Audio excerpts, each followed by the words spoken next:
오늘 우리가 주목할 하나님 말씀은 구약성경 역대하 34장 8절부터 28절까지의 말씀입니다. 먼저 제가 8절, 여러분이 9절 이런 식으로 함께 교독하겠습니다. 제가 8절 읽겠습니다.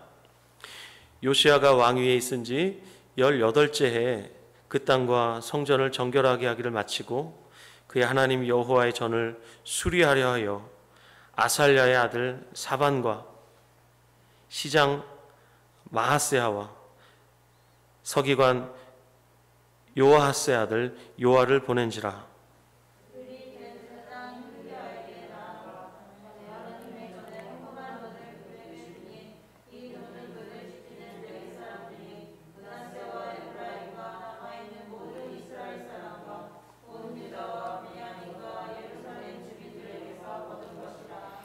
그 돈을 여호와의 전 공사를 감독하는 자들의 손에 넘기니 그들이 여호와의 전에 있는 일꾼들에게 주어 그 전을 수리하게 하되 곧 목수들과 건축하는 자들에게 주어 다듬은 돌과 연접하는 나무를 사며 유다 왕들이 헐어버린 성전들을 위하여 들보를 만들게 하라.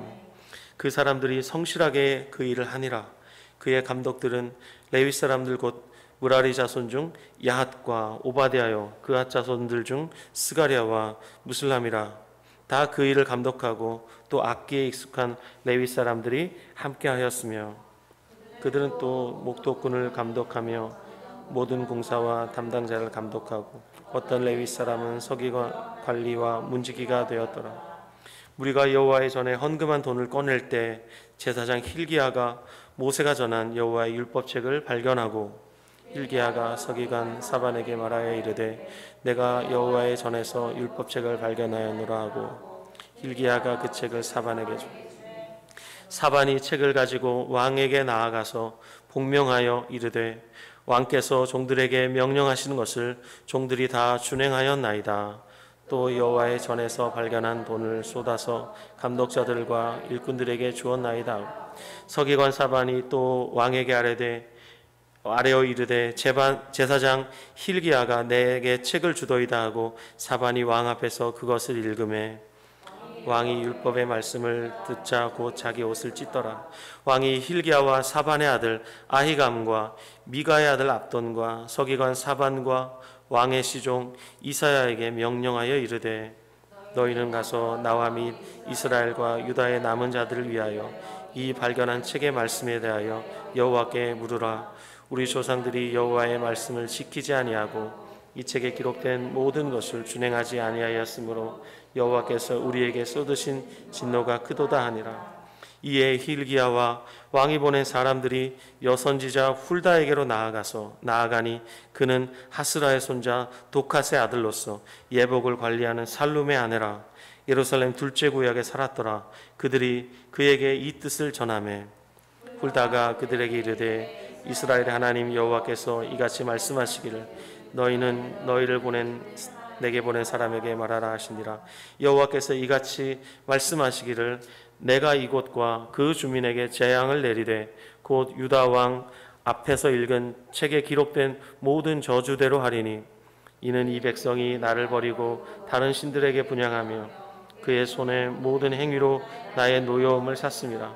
그러므로 나의 노여움을 이곳에 쏟음에 꺼지지 아니하리라 하라 하셨느니라. 너희를 보내어 여호와께 묻게 한 유다 왕에게는 너희가 이렇게 전하라.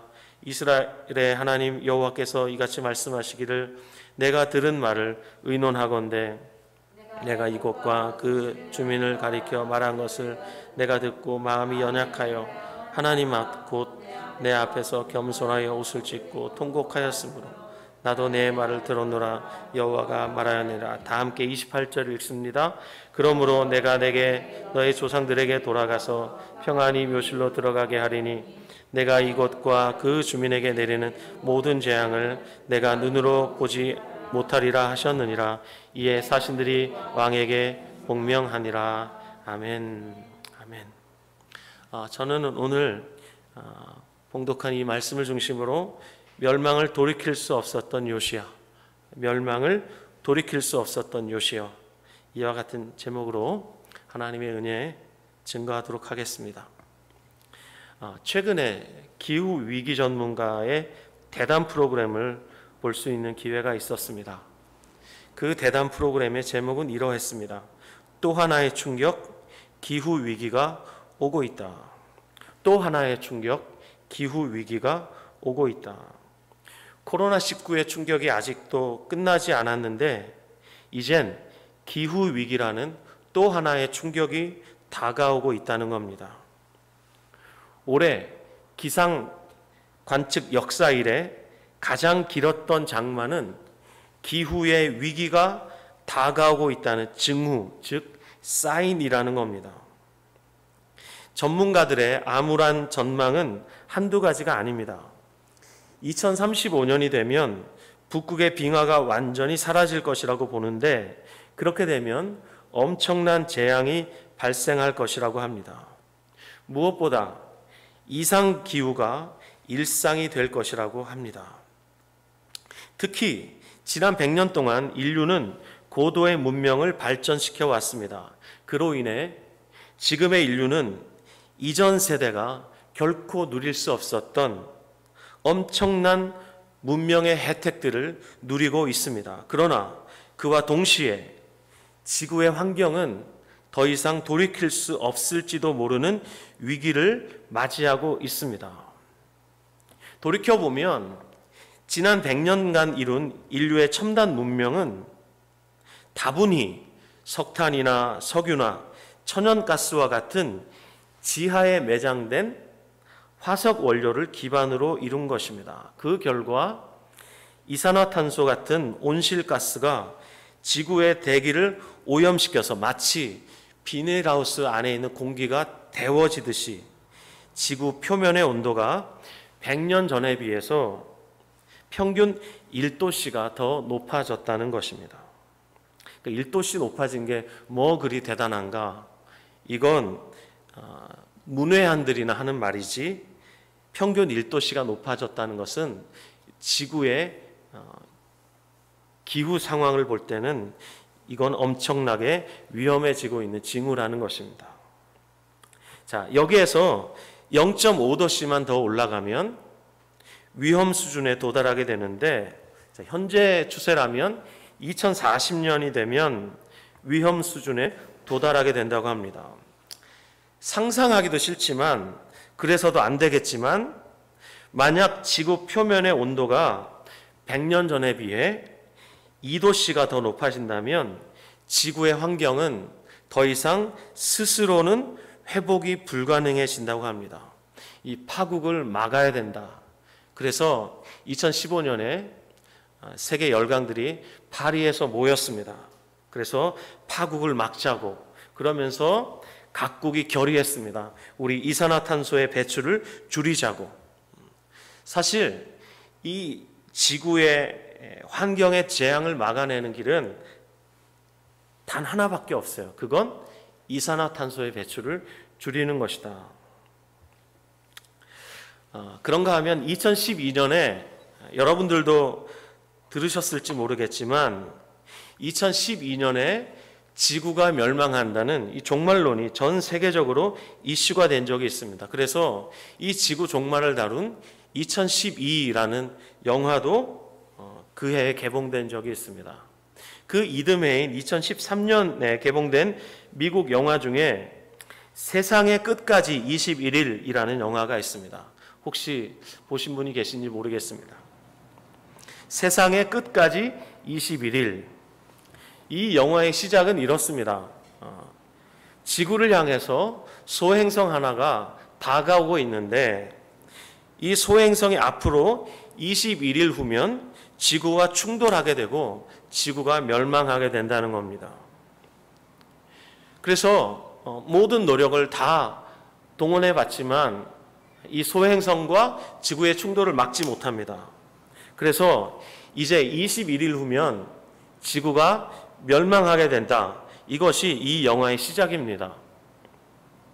자, 지구가 멸망하기까지 불과 500시간 정도가 남은 상황에서 이 지구에 살고 있는 수많은 사람들의 여러 가지 반응들을 보게 됩니다.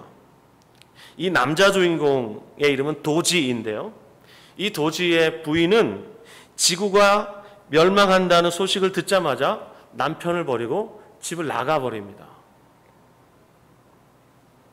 또 어떤 사람들은 육체의 정욕을 따라서 그동안 아껴두었던 이 방탕함을 마음껏 발산하기 위해서 파티를 열며 노세 젊어서 놀아 이러면서 광란의 시간들을 보냅니다. 우리 주인공 도지는 어떻게 시간을 보낼까요? 주인공 도지는 첫사랑을 찾아 여행을 떠납니다. 그런데 이 영화에서 아주 인상 깊은 사람들이 등장합니다. 이 사람들의 공통점이 있다면 융통성이라고는 전혀 없는 그런 사람들입니다. 첫 번째로 이 영화에 등장하는 사람 중에 참 인상 깊은 사람, 이 사람은 주인공의 집에서 일하는 가정부 세라입니다. 이 가정부는 곧 지구가 멸망하는데도 여전히 주인의 집을 청소하고 있습니다. 내일도 오겠다고 말합니다. 또 어떤 경찰 하나가 등장하는데 이 경찰 역시 융통성이 하나도 없습니다. 지구가 멸망하는데도 불구하고 사소한 교통법규를 어긴 사람들을 다 잡아서 유치장에 쳐놓고 있습니다. 또 방송국 남자 앵커가 있는데 이 사람은 너무 두렵지만 마지막 순간까지 자기가 진행하는 뉴스 프로그램을 진행하려고 하고 있습니다. 여러분, 이 세 사람은 아마 종말이 다가오지 않았더라도 매일의 삶에 최선을 다했을 겁니다. 그렇죠? 그런가 하면 한 남자가 있는데 이 남자는 종말이 다가온다는 현실 자체를 부정합니다. 그러면서 6개월 동안 버틸 수 있는 식량을 잔뜩 구비해 놓고 또 위성전화까지 갖춘 벙커를 준비해 두고 있습니다. 얼마나 앞뒤가 맞지 않는 모순입니까? 종말을 믿지 않는다고 하면서 종말을 대비하고 있는 이런 모습들을 이 영화에서 볼 수가 있습니다. 저와 여러분에게 좀 질문하고 싶어요. 만약 우리에게도 21일이 남아있다면 제 설교를 듣고 계시는 여러분들은 어떻게 하실 겁니까? 여러분들은 21일 동안 무엇을 하실 겁니까? 이 영화가 개봉되면서 한국 사람들에게 당신은 어떻게 하겠습니까? 라고 물어보았던 것 같아요. 그랬더니 한국 사람들이 참 다양하고 지극히 현실적인 대답을 했습니다. 몇 가지를 소개하겠습니다. 미안한 마음이 쌓였던 사람들에게 사과하고 싶어요. 늦기 전에 서로 용서하는 용기를 한번 가져보면 좋겠네요. 또 어떤 사람은 이렇게 말했습니다. 상사에게 시원한 욕을 날리고 사직서를 던진 뒤 세상 끝으로 탐험을 떠날 거예요. 또 어떤 사람은 이렇게 썼습니다. 떠오르는 사람들에게 편지 한 통씩을 쓰겠습니다. 그리고 어떤 사람은 이렇게 말했습니다. 합창단 지휘자를 좋아합니다. 고백할 거예요. 또 어떤 사람은 이렇게 말했습니다. 어머니 모시고 목욕탕에 가렵니다. 아침마다 보고 나와도 항상 보고 싶은 우리 부모님, 곧 아버지 곁으로 갈 수 있어서 그리 싫지만은 않을 듯합니다. 또 어떤 사람은 이렇게 썼습니다. 내 의견을 사람들 앞에서 단 한 번도 시원하게 말해본 적이 없어요. 사람이 많은 곳에서 큰 소리로 말하고 싶어요. 난 그냥 나야! 또 어떤 사람은 이렇게 말했습니다. 다이어트 하느라 먹고 싶은 것도 먹지 못했는데 실컷 먹어보고 죽고 싶습니다. 또 어떤 사람은 이렇게 말했습니다. 죽고 싶은 자리를 찾아 여행을 떠날 것 같아요. 재밌는 게 하나 있는데요. 어떤 사람이 간단하게 이렇게 썼어요. 안 알려줌. 얘기해주기 싫다는 거죠. 그리고 마지막으로 하나만 더 소개할게요. 가지고 있는 돈 펑펑 쓸 거예요. 사람마다 얼마나 지극히 현실적이고 다양합니까? 나에게 21일이 남아있다면 나는 이렇게 살고 싶어요. 여러분은 어떻습니까? 여러분은 어떻게 살고 싶으세요? 오늘 저와 여러분들이 읽었던 성경 본문에서 나라가 망한다는 것을 알게 된 한 사람이 등장합니다. 그 사람은 바로 오늘의 주인공 요시야 왕입니다. 매월 둘째 주일은 우리가 성경의 위대한 인물들을 살펴보면서 그들의 삶을 통해 우리에게 말씀하시는 주님의 음성을 듣고자 합니다. 이 요시야 왕은 남왕국의 16번째 왕입니다. 자, 오늘 우리가 함께 읽었던 역대하 34장 1절을 보시면 거기에 요시야 왕에 대해서 이렇게 말씀하고 있습니다. 역대하 34장 1절입니다. 요시야가 왕위에 오를 때 나이가 8세라. 그렇습니다. 그는 8살의 나이에 왕이 되었습니다. 그리고 본문 2절에 의하면 이렇게 말씀합니다. 여호와 보시기에 정직하게 행하며 그의 조상 다윗의 길로 걸으며 좌우로 치우치지 않았으며. 여기 다윗의 길로 걸었다는 말은 그가 하나님을 기쁘시게 했던 선한 왕이라는 것입니다. 자, 그러면 그가 다윗의 길로 걸었다는 것이 어떻게 기록되어 있느냐? 본문 3절에 나오죠. 자, 본문 3절 보시죠. 자, 3절을 같이 읽을까요? 시작. 아직도 어렸을 때 곧 왕위에 있은 지 8년에 그의 조상 다윗의 하나님을 비로소 찾고. 자, 보십시오. 그가 왕위에 있은 지 8년이라면 8살에 왕이 됐으니까 8년 동안 통치한 이후라면 16일 때예요. 그의 나이 16, 불과 16의 청소년입니다. 청소년의 나이에 하나님을 찾기 시작했어요. 이게 요시야예요. 16의 나이에 하나님을 찾기 시작했다. 여기에서 저는 이 말씀을 묵상하다가 이 설교를 준비하다가 우리 다음 세대에게 복음 전하기를 주저하지 말아야겠구나. 이 청소년 요시야를 보면서 다시 한번 우리 다음 세대를 향한 소망이 싹 텄습니다. 그리고 본문 3절은 계속 말씀하고 있죠. 제12년에 유다와 예루살렘을 비로소 정결하게 하여 그 산당들과 아세라 목상들과 아로새긴 우상들과 부어 만든 우상들을 제거하여 버리매, 이렇게 말씀하고 있습니다. 이때 요시야의 나이가 불과 20세입니다. 약관의 20세의 나이에 요시야가 무엇을 했습니까? 우리 호영이보다 어린 나이에 요시야가 무엇을 했습니까? 죄로 더럽혀진 유다와 예루살렘의 모든 우상들을 다 제거하며 유다와 예루살렘을 정결하게 했습니다. 종교 개혁을 일으킨 거예요. 20살에 종교 개혁을 일으킨 겁니다. 왕이 이렇게 약관 20살의 나이에 종교 개혁을 일으켰더니 영적으로 엄청난 영향력을 끼쳤더니 그 다음에 어떻게 됐냐? 4절부터 7절 말씀에 우리가 읽겠지만 유다의 모든 백성들이 요시야를 따라 일어났습니다. 자, 4절부터 7절 말씀을 다 함께 읽겠습니다. 시작. 무리가 왕 앞에서 바알의 제단들을 헐었으며 왕이 또 그 제단 위에 높이 달린 태양상들을 찍고 또 아세라 목상들과 아로새긴 우상들과 부어 만든 우상들을 빻아 가루를 만들어 제사하던 자들의 무덤에 뿌리고 제사장들의 뼈를 제단 위에서 불살라 유다와 예루살렘을 정결하게 하였으며 또 므낫세와 에브라임과 시므온과 납달리까지 사면 황폐한 성읍들에도 그렇게 행하여 제단들을 허물며 아세라 목상들과 아로새긴 우상들을 빻아 가루를 만들며 온 이스라엘 땅에 있는 모든 태양상들을 찍고 예루살렘으로 돌아왔더라. 여러분, 여기 5절에 제사장들의 뼈를 제단 위에서 불살랐다. 이게 무슨 말이냐면 이 제사장들이 누구냐면 이방신을 섬겼던 바로 그 이방의 제사장들을 말하는 거예요. 우상숭배의 주역이 되었던 바로 그 제사장들을 말하는 거예요.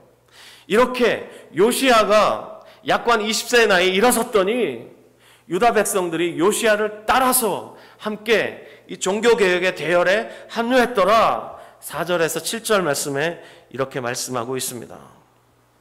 여러분 보십시오. 이 요시야가 16살의 나이에 하나님을 찾기 시작했고, 그리고 약 한 20살의 나이에 종교개혁을 일으켰습니다. 얼마나 놀라운 청년이에요? 자, 그 후에 26살이 되던 해, 오늘 우리가 읽었던 본문 8절부터 사건이 벌어집니다. 자, 요시야가 26세 되던 해 무엇을 했다고 하죠? 8절 하반절에 보면 여호와의 전을 수리하려고 마음을 먹게 됩니다. 자, 여러분, 요시야의 아버지가 누구냐면 요담입니다. 악한 왕입니다. 그리고 요담의 아버지가 누구냐면 므낫세라는 왕입니다. 이 므낫세라는 왕은 남북 왕조를 통틀어서 가장 악독했던 왕이에요. 히스기야의 아들인데 이처럼 악독했어요. 히스기야가 종교개혁을 단행했습니다. 산당을 철폐하고 그리고 우상들을 찍어버렸습니다. 근데 히스기야가 죽고 므낫세가 왕위에 오르자 므낫세는 악독한 짓만 찾아다니며 했습니다. 그래서 히스기야가 단행했던 이 종교개혁의 영향력이 완전히 다 사라져버리고 이 므낫세와 아몬에 의해서 이 유다와 예루살렘은 완전히 영적으로 초토화가 되어버렸습니다. 성전은요, 퇴락했겠죠. 이 성전을 다시 보수해야 되겠다라는 마음을 26살의 요시야가 먹게 됐다는 거예요. 얼마나 놀라워요. 26살의 요시야가 성전 보수 공사를 이제 하게 했는데 그 과정이 8절부터 쭉 나와요. 그런데 우리가 주목하고 싶은 말씀은 14절부터예요. 14절부터 말씀을 제가 좀 읽겠습니다. 14절부터 19절에 있는 말씀을 제가 읽을게요. 여러분 눈으로 따라와 주세요. 무리가 여호와의 전에 헌금한 돈을 꺼낼 때 제사장 hil기야가 모세가 전한 여호와의 율법책을 발견하고, hil기야가 서기관 사반에게 말하여 이르되 내가 여호와의 전에서 율법책을 발견하였노라 하고 hil기야가 그 책을 사반에게 줍니다. 자, 보십시오. 대제사장이라는 hil기야라는 사람이 나옵니다. 근데 이 hil기야가 무슨 고백을 해요? 내가 율법책을 발견했다. 이거 무슨 말이냐면 대제사장임에도 불구하고 율법책과 무관하게 살았다는 거예요. 므낫세의 영향력이에요. 아몬의 영향력이에요. 이 악한 왕들 때문에 대제사장이 하나님의 율법과 상관없이 대제사장 노릇을 하고 있었던 거예요. 여러분, 율법이 감추어져 있었던 거예요. 그렇다면 그 시대가 얼마나 암울했을지 우리가 알 수 있잖아요. 자, 율법책을 발견했다라고 말하고 그 책을 사반에게 줍니다. 그리고 18절에 보면 이 사반이 말입니다. 서기관이었는데 이 사반이 요시야 앞에 가서 하나님의 율법책을 읽습니다. 그랬더니 19절에 여러분 다 함께 읽어요. 시작. 왕이 율법의 말씀을 듣자 곧 자기 옷을 찢더라. 요시야가 이 율법의 말씀을 듣자 옷을 확 찢어버렸습니다. 여러분, 이스라엘 사람들은 슬픔을 나타낼 때, 고통을 표현할 때, 회개할 때 옷을 확 찢어버립니다. 그렇다면 요시야가 왜 율법의 말씀을 듣고 기뻐하지 않고 옷을 확 찢었을까요? 그것은 하나님의 말씀을 듣고 깨달아 알았기 때문이에요. 무엇을 깨달아 알았다는 거예요? 본문 21절이에요. 본문 21절 다 함께 읽습니다. 시작. 너희는 가서 나와 및 이스라엘과 유다의 남은 자들을 위하여 이 발견한 책의 말씀에 대하여 여호와께 물으라. 우리 조상들이 여호와의 말씀을 지키지 아니하고 이 책에 기록된 모든 것을 준행하지 아니하였으므로 여호와께서 우리에게 쏟으신 진노가 크도다 아니라. 여러분, 모세오경에 보면 특별히 레위기와 신명기 말씀에 레위기 26장, 신명기 28장에 보면 이스라엘 백성이 하나님의 말씀을 순종할 때는 축복하시겠다 말씀하세요. 그렇지만 불순종할 때는 하나님의 저주가 임한다고 분명히 말씀하고 있어요. 그 말씀을 읽었던 것 같아요. 21절에서 그렇게 말했잖아요. 우리 조상들이 여호와의 말씀을 지키지 아니하고 이 책에 기록된 모든 것을 준행하지 아니하였으므로 여호와께서 우리에게 쏟으신 진노가 크도다. 진노라는 단어를 우리가 놓치지 말아야 합니다. 여기에서 요시야가 깨달았어요. 하나님의 진노가 임할 수밖에 없구나. 그래서 22절부터 보시면 요시야가 사람들을 여선지자 훌다에게로 보냅니다.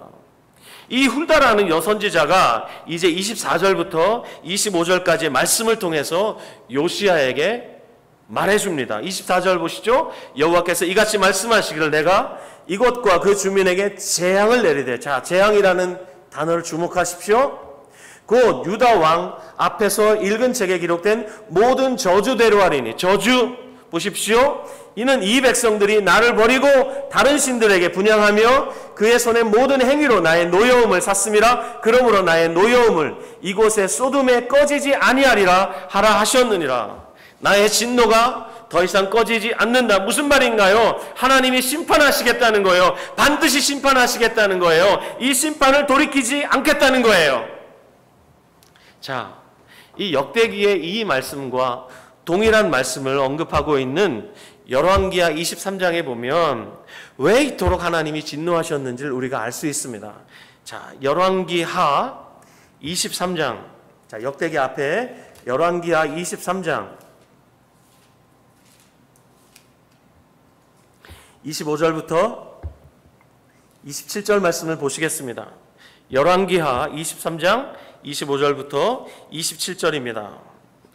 우리 다 함께 읽습니다. 시작. 요시야와 같이 마음을 다하며 뜻을 다하며 힘을 다하여 모세의 모든 율법을 따라 여호와께로 돌이킨 왕은 요시야 전에도 없었고 후에도 그와 같은 자가 없었더라. 그러나 여호와께서 유다를 향하여 내리신 그 크게 타오르는 진노를 돌이키지 아니하셨으니 이는 므낫세가 여호와를 경노하게 한 그 모든 경노 때문이라. 여호와께서 이르시되 내가 이스라엘을 물리친 것 같이 유다도 내 앞에서 물리치며 내가 택한 이 성 예루살렘과 내 이름을 거기에 두리라 한 이 성전을 버리리라 하셨더라. 여러분, 방금 읽은 이 말씀에서 특별히 25절 말씀 보세요.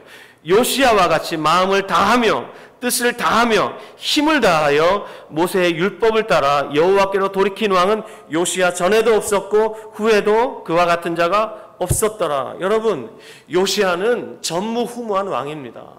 요시야 같이 하나님 율법 앞에서 두려워 떨었던 왕은 요시야 이전에도 없었고 요시야 후에도 없었다고 본문이 말씀하고 있습니다. 그런데도 하나님은 이 위대한, 하나님이 정말 기뻐하셨을 이 요시야 왕의 행적에도 불구하고 하나님은 유다와 예루살렘과 예루살렘 성전을 멸망시키기로 작정하셨어요. 더 이상 이 뜻을 돌이키시지 않겠다고 작정하셨어요. 왜 그래요? 26절 보세요. 방금 읽었던 말씀 26절 보면 그러나 여호와께서 유다를 향하여 내리신 그 크게 타오르는 진노를 돌이키지 아니하셨으니 이는 므낫세가 여호와를 경노하게 한 그 모든 경노 때문이라. 이 므낫세 때문에 유다와 예루살렘 그리고 하나님의 성전이 멸망되기로 작정된 것입니다. 그렇다면 여러분, 요시야가 8살에 왕위에 올랐다 그랬잖아요. 그가 8살에 왕위에 오를 때 요시야는 하나님이 유다 왕국을 멸망시키겠다는 이 작정을 몰랐습니다. 이 사실을 모른 채 요시야는 8살의 나이에 왕위에 올라서 그가 다윗의 길을 갔던 것입니다. 이 사실을 모른 채 요시야는 하나님을 구했고 종교개혁을 일으키면서 유다와 예루살렘의 우상들을 제거했던 것입니다. 또 요시야는 이 사실을 모른 채 하나님을 향한 열정과 하나님을 향한 사랑으로 부서진 성전을 수리하게 했던 것입니다. 그러다가 하나님의 율법책을 발견하게 됐던 겁니다. 여러분, 요시야가 16살에 그리고 20살에 26살에 했던 모든 일들은 하나님의 이 작정, 유다와 예루살렘을 멸망시키기로 결정하셨던 이 하나님의 결정을 전혀 모른 채 행한 것이에요. 얼마나 놀라워요. 그런데 모세의 율법책에 기록된 내용과 또 여선지자 훌다를 통해 주님께서 하신 말씀은 제 아무리 이 경건했던 요시야 왕이라 할지라도 이미 작정된 이 파멸을 막을 수 없다는 것이었어요. 그래서 오늘 설교 제목이 뭐예요? 멸망을 돌이킬 수 없었던 요시야예요. 그런데 자, 여기까지는 여러분 이해하셨을 겁니다.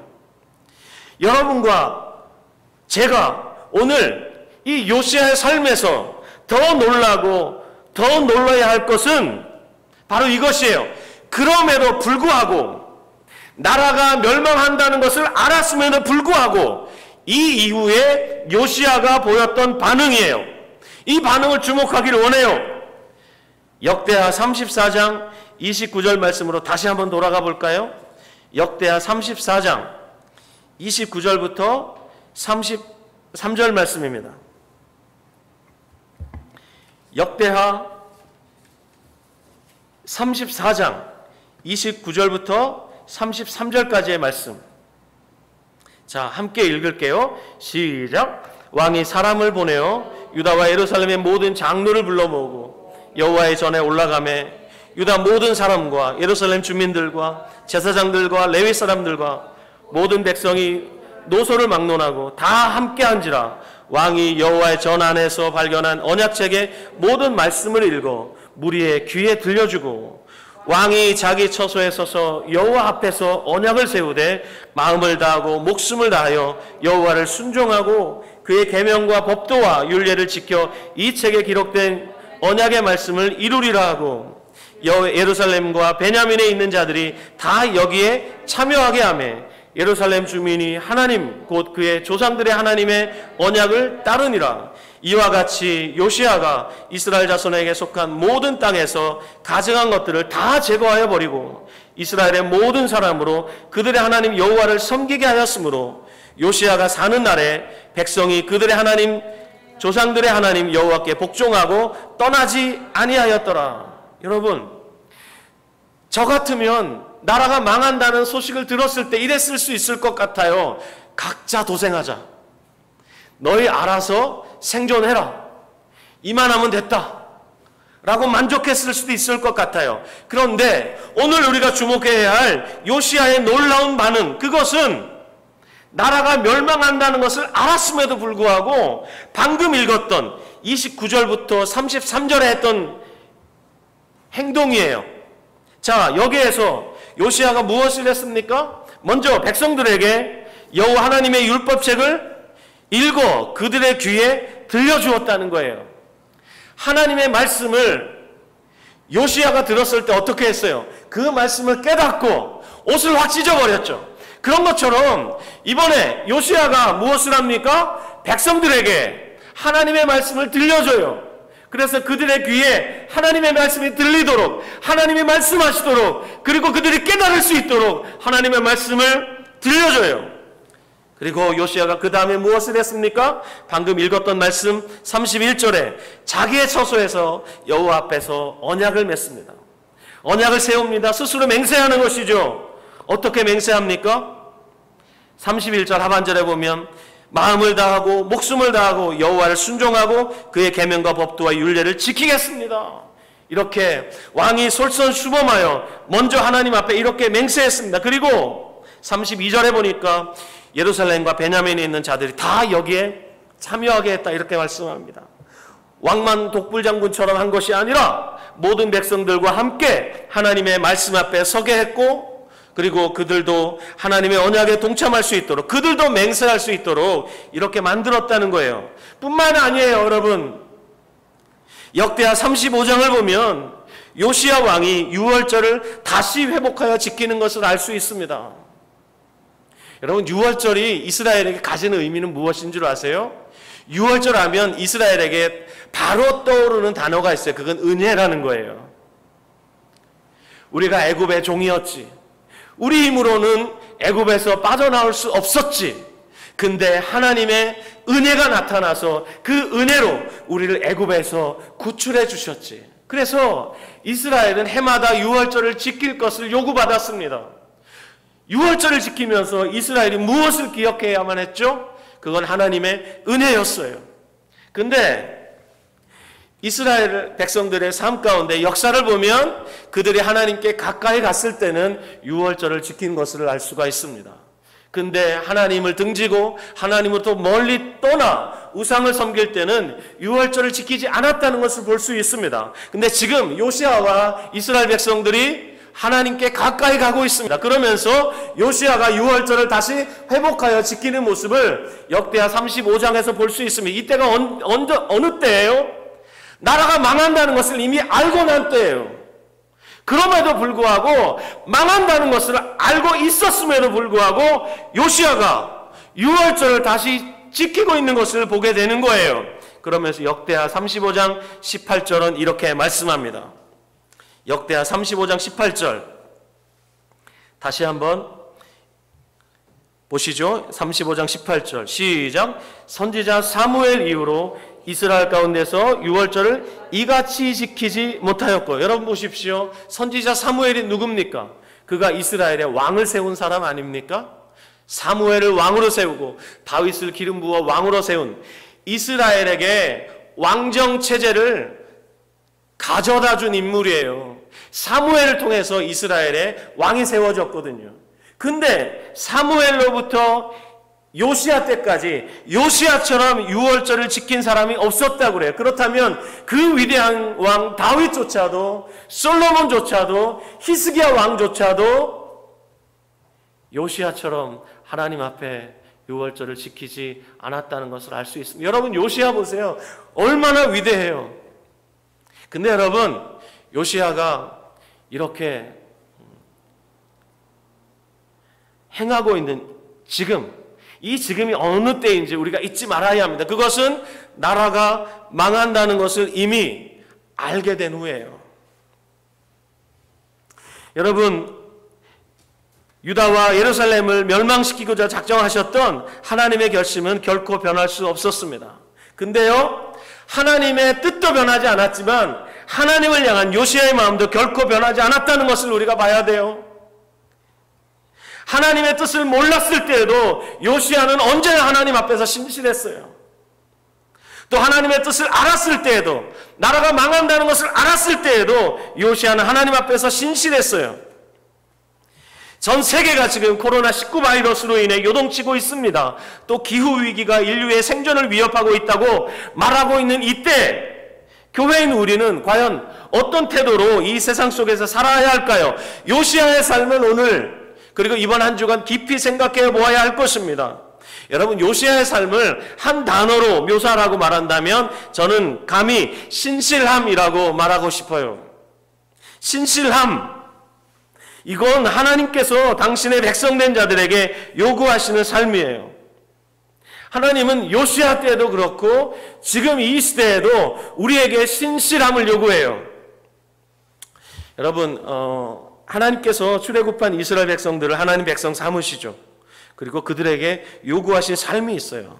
그것이 무엇으로 드러났냐면 시내산에서 주신 율법으로 드러났어요. 근데 율법을 보면 이 조항이 총 613개의 조항이에요.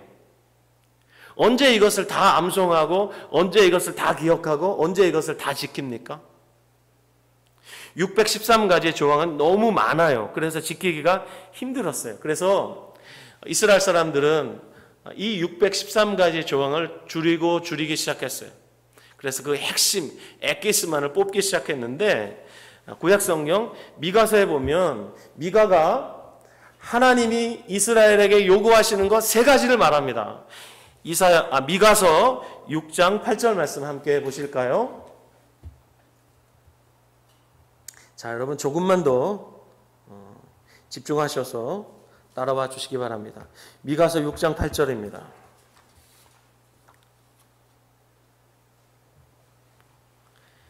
자, 미가서 6장 8절 시작. 사람아, 주께서 선한 것이 무엇임을 내게 보이셨나니 여호와께서 내게 구하시는 것은 오직 정의를 행하며 인자를 사랑하며 겸손하게 내 하나님과 함께 행하는 것이 아니냐. 이 말씀은 미국의 제39대 대통령이었던 지미 카터가 그의 대통령 취임식에서 손을 얹었던 구절입니다. 이 미가서 6장 8절에 하나님이 하나님 백성들에게 요구하시는 삶이 세 가지로 나오죠. 첫 번째가 정의를 행하는 것입니다. 정의라고 말할 땐 이건 사법적인 정의를 말하는 거예요. 유전무죄, 무전유죄가 발생하지 않도록 공정하게 재판하라는 거예요. 두 번째, 인자를 사랑함이, 인자는 사람이 아니라 헤세드, 긍휼을 말하는 거예요. 사람을 향한 긍휼을 말하겠죠. 약한 자와 그리고 힘없는 자들을 돌보라는 것을 말할 거예요. 이것은 긍휼을 말하는 거예요. 이것이 두 번째 하나님 백성에게 요구되는 삶이었어요. 세 번째 삶이 뭐냐면 겸손하게 내 하나님과 함께 행하는 것. 이것을 믿음이라고 불러야 돼요. 믿음. 그래서 미가는 하나님 백성들에게 요구하신 하나님의 이 삶을 세 가지로 요약했습니다. 첫 번째 정의, 두 번째는 긍휼, 세 번째는 믿음이었어요. 그런데 이것을 이사야 선지자는 두 가지로 요약했어요. 다 같이 이사야서 56장 1절을 펴주시겠습니다. 여러분 찾아주세요. 이사야서 56장 1절.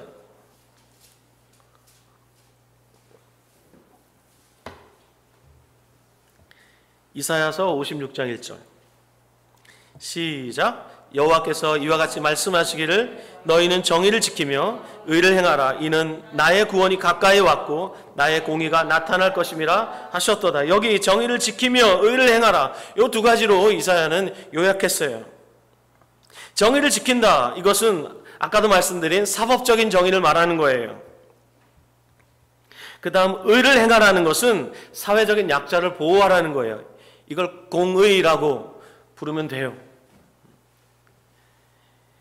정의를 지키며 의를 행하라. 이사야는 이 두 가지로 요약했어요. 그런데 이 모든 하나님의 이 요구를, 하나님이 이스라엘에게 요구하셨던 삶을 단 한 가지로 요약한 선지자가 있습니다. 하박국이에요. 하박국 2장 4절 말씀 찾아주세요. 하박국 2장 4절.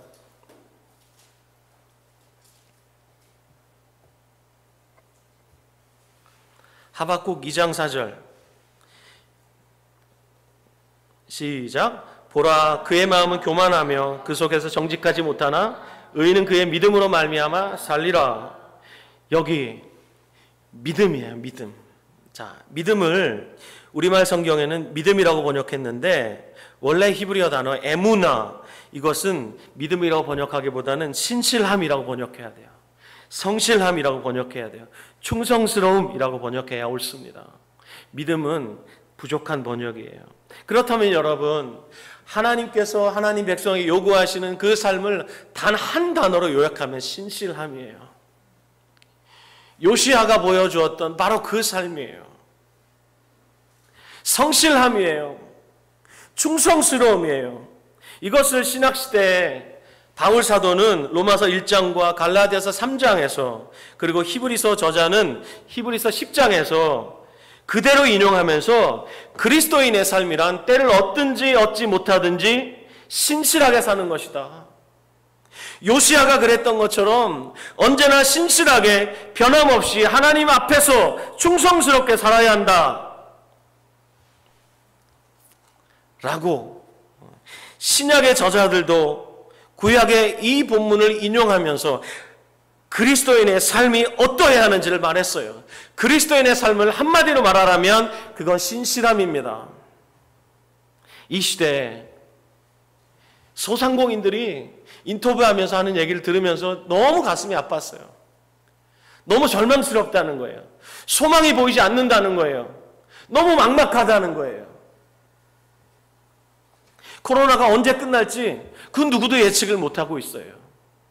사회적 거리두기 2.5단계인데 언제까지 지속해야 할지, 언제 이 코로나가 잡힐지 아무리 노력을 해도 누구도 예측할 수가 없어요. 그런 상황 가운데 있어요.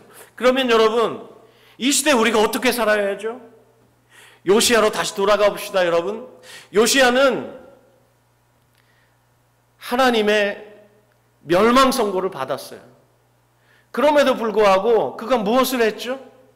그래, 내가 이제까지 이 정도로 하나님 섬겼으면 됐어. 그리고 요시야에게 하나님 말씀하셨어요. 너에 대해는 평안함이 있을 것이다. 맞아요. 요시야는 평안하게 살다가 죽으면 돼요. 나 할 일 다 했어. 그러고 뒤로 물러나도 되는 거예요. 그리고 백성들에게 각자 도생하세요.